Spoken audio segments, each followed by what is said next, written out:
Hello. Welcome back. I'm JW. In case you didn't know it, I'm up here in the left-hand corner. This is the R.A.F.O.N. report. R.A.F.O.N. Rise and Fall of Nations. And we got some of our links put up on there. We have other links that all of them will be included down below the video in the description. Thursday, March 26, 2020, and you know, I don't normally do these kind of things with notes, and I don't have a teleprompter or anything like that. But here lately, it's almost like I need to change the name of the program to your Corona Daily News. It's just absolutely inundating the world news, not just here in America. And it's driving me bonkers because, well, if you followed, I had a 4-part Corona series and went through a little bit of information in there. Of course, you can't do too much in, 15, 20 minutes, whatever. But it just, the whole thing blows my mind. And now we've got something creeping up here in America, that if you've been paying attention, you should have expected it. But to see it in America is quite nauseating, to tell you the truth. But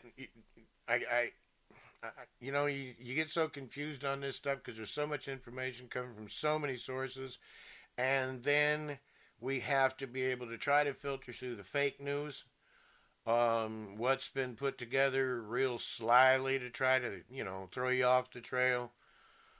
But I can't help but simply be pissed over this. And sorry for those, that don't like strong language. It does come out once in a while because I'm a passionate person and stuff like this. Well, it just pisses me off. And one of the reasons why this kind of thing really pisses me off, take a look at this. Now, you see down here, this is a Harvard epidemiologist. See that? A Harvard epidemiologist. You'd think the guy knows what in the world he's talking about. Excuse me. You know how we're always supposed to believe in the settled science? Well, this nincompoop here, Mark Lipsitch, Harvard epidemiologist, says the global pandemic for COVID-19 is going to affect 40 to 70% of the adult population of the planet. I'd like to know what this man is smoking or drinking, because there's something wrong in Mayberry.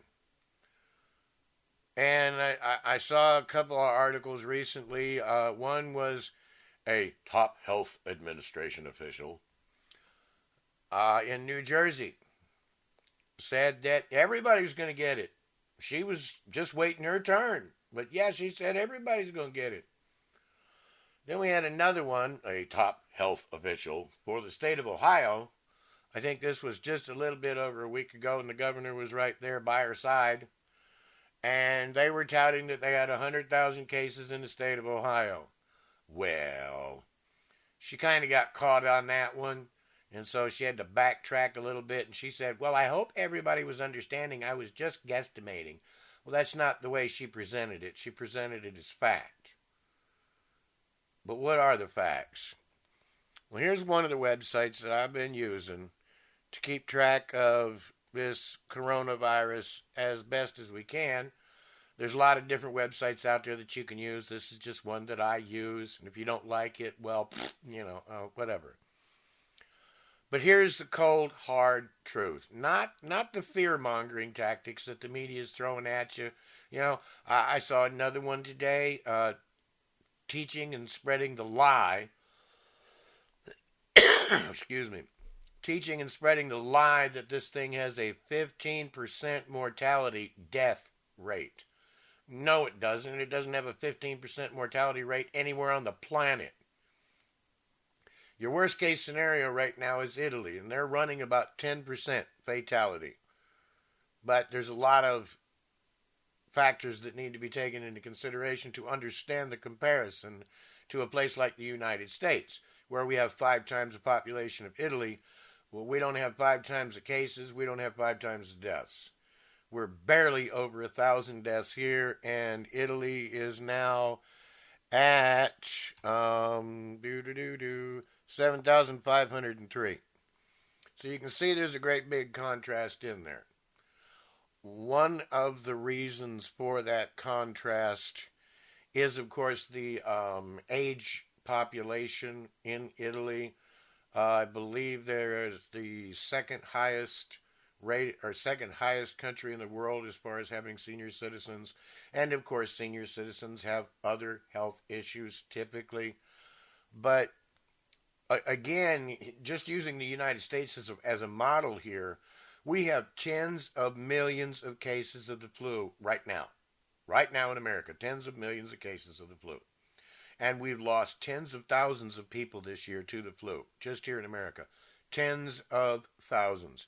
Now, as you can see, with this coronavirus worldwide, you got 21,000 deaths. That's bad. That's bad. But it doesn't compare in overall, because if you look, you got a total of 471,000 cases in the world. Call it 475,000. Again, we have tens of millions of cases of the flu here in the United States.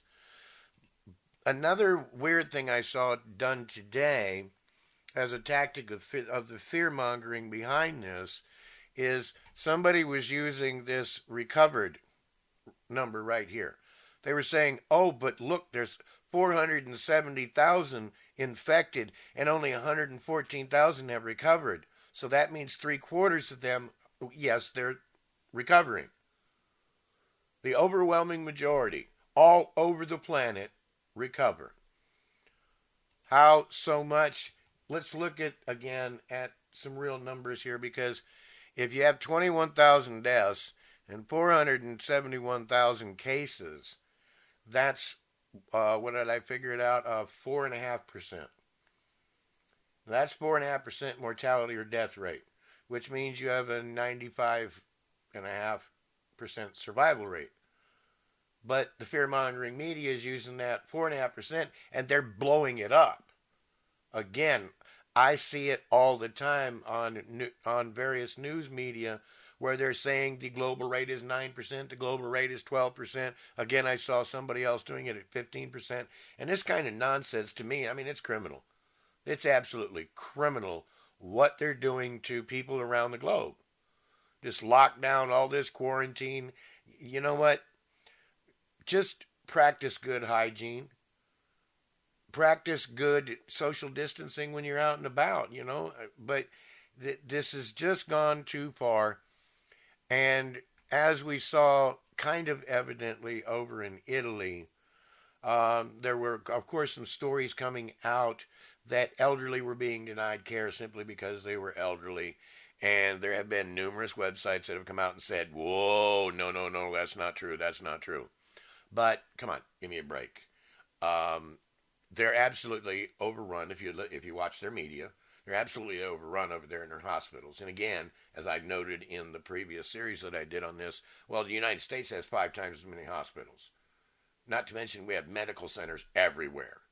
And, getting into the abundance of what we have in America is one of the things that really is pissing me off today about this article that I found. And I also wanted to point out that the global rate is about 4.5% right now. The mortality death rate in the United States right now is about 1.5%. Now the flu is barely under 1%. And so this is 1.5%. Again, those numbers right there, they get manipulated and they surround it with evil voodoo language because they want to scare the hell out of you. They have to justify us locking ourselves inside of our homes and, shaking like scared little schoolgirls. But I found an article today, and it's just absolutely distressing. And of course, let me tell you what, under any normal circumstances, when it consider a newspaper, just an actual newspaper of the Washington Post here, because I am using the Washington Post. But if I had no toilet paper and a Washington Post newspaper, I'd probably go outside and use the garden hose. I wouldn't wipe my behind with a Washington Post newspaper. But the story is what's important here, not where you get the information from or who the writer is or what else they might advertise on the website and all that garbage that people get you caught up in. But look at this. Hospital considers universal. Universal. You see that? Universal across the board. Do not resuscitate orders for coronavirus patients. Now, one of the things that I'll point out that the average liberal would to jump in here with their defense is, oh, but right now these are just in conversation. It's not really in practice. I don't care. You shouldn't be having that conversation. Not with the magnitude of the problem that we have here. Okay, let's deal with the real numbers here. Not the fear-mongering, boo tactics. We don't need that. Hospitals on the front line of the pandemic are engaged in a heated private debate over a calculation few have entered or encountered in their lifetimes. How to weigh the save-at-all-cost approach to resuscitating a dying patient against the real danger of exposing doctors and nurses to the contagion of the coronavirus. Now, it goes on here to name several hospitals, but you get the idea. Again, this is one of those things that baffles me about this in America. Because one of the things that is problematic for hospitals in other places that the United States has found out and is experiencing to a certain degree right now is the lack of enough ventilators. Well, again, this is America. This is why I have a problem with this. This should not be a problem in America. A lack of surgical gowns, a lack of masks. You know what? When it comes to, I think they call them the N94 masks. That was Obama. That was Obama. That's why they were depleted. Remember the H1N1 thing? That's when they were depleted, and he never took care of it to fill them back up. But I find this ridiculous here in America. But again, ventilators, something that's very important because this virus goes right to the lungs and it's bad. So all hospitals need ventilators. Now, thankfully, there's been 2 doctors, at least that I've seen on articles. One doctor in Detroit figured out how to turn 1 ventilator into 4. Another doctor, I believe, was in Minnesota. He figured out how to turn 1 into 9. Pretty cool. We have Elon Musk. If you guys need to look up that name, Elon, E-L-O-N, Musk, M-U-S-K. Look him up. He donated 1,000 ventilators, and I believe he donated all of those to the state of California. Now, they could be spread out, donated to other places. I don't know. But again, this is American willpower. This is American ingenuity. And this is one of the big things about having all of these wonderful capitalists around the world. That's right, capitalists. Because no socialist could afford to buy 1,000 ventilators just to give away. You won't find that with a socialist. The only way that they could come up with 1,000 ventilators is to send in some troops armed to the teeth and steal them. That's their idea of that. But the idea that the conversation is even there. Now, let me stress, if we were looking at, seeing as we're 5 times the size of Italy, if we were looking at 5 times their numbers, then we would be equal as far as the ratio goes. And that you can definitely justify, even a country as large as America is, even with as many hospitals as we have. If this were that bad, then you could understand the lack of all this stuff. The way that things are now, absolutely not. This shouldn't be. It shouldn't exist, but it does. But we need to shut this conversation down, at least where we're at now. This is going too far. See, a long time ago in the medical profession,